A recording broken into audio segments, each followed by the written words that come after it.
I've been feeling the burnout of procedurally generated roguelike games recently. I just can't seem to fully invest myself in them after countless deaths and loss of progress. Well, developer Supergiant Games has returned with their newest roguelike offering in Hades. Yes, this is another roguelike, but it's unlike any roguelike I've played before. There's a good boy. Permit the gods his rest. Hades introduces us to Zagreus, the son of Hades himself, who just doesn't feel like he fits in with the underworld vibes. His plan revolves around escaping the underworld, but as his friends and even his father will explain, that isn't going to be easy. To aid Zagreus on his journey, he will meet a handful of other characters who provide weapons, upgrades, and moral support. However, that's not all. The narrative of the game runs deep, and text is not supposed to be skipped through. Each interaction offers a small piece of the puzzle and builds on the characters in this hellish world. If there's one takeaway from this experience, it's how I can sink 20 hours into the game and still encounter original scenarios. It helps with the overall immersion and adds unique elements to each run. Zagreus will die plenty of times across this adventure, but each death progresses the narrative. Your colleagues and new acquaintances remember your actions and your past interactions with them, which can only be described as excellent story writing. There's no reason to get overly frustrated after a death because once you return home, there will be more lore to unlock, even if some of them are just making fun of Zagreus for dying. Suffice to say, I loved the character interactions, which made the late hours of the game feel less repetitive.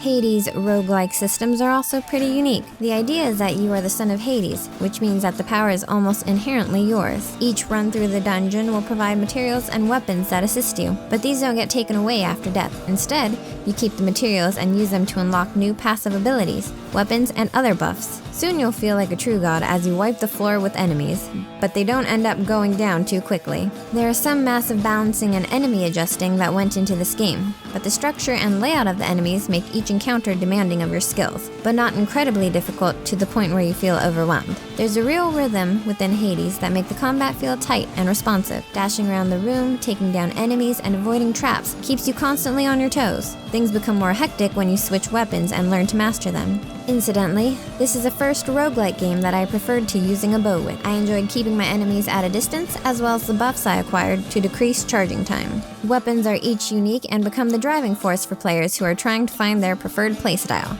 No matter which weapon you choose, there are pros and cons of each of them, but they all kick ass. Weapons have a special and unique attack that involves throwing a jewel at an enemy and causing damage. These jewels can be recovered after defeating the foe. During a run, players will navigate rooms through a temple. Each room has a reward awaiting the player and sometimes even boss encounters. You're told before you enter a room what is to be the reward as well, which means you'll have to figure out what materials you need more of when trying to decide which door to pick.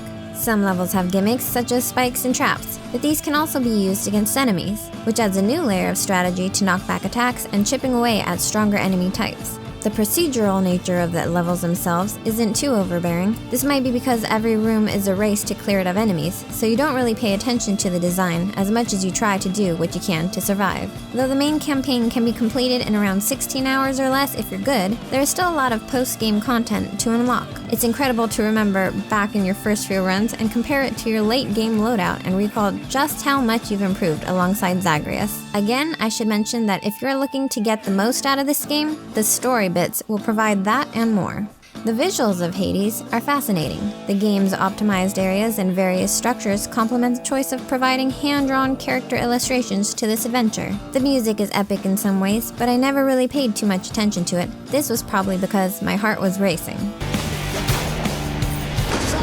problem whatsoever.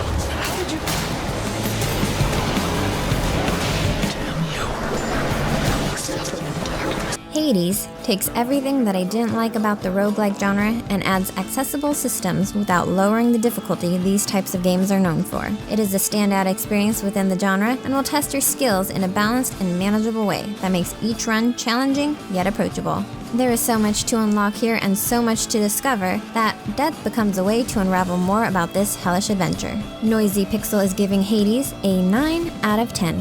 Thanks for watching. Please read the full review at noisypixel.net. Noisy Pixel is run by a group of gamers who work hard to provide you with news, reviews, previews, and more. Please subscribe to keep up with all our future content.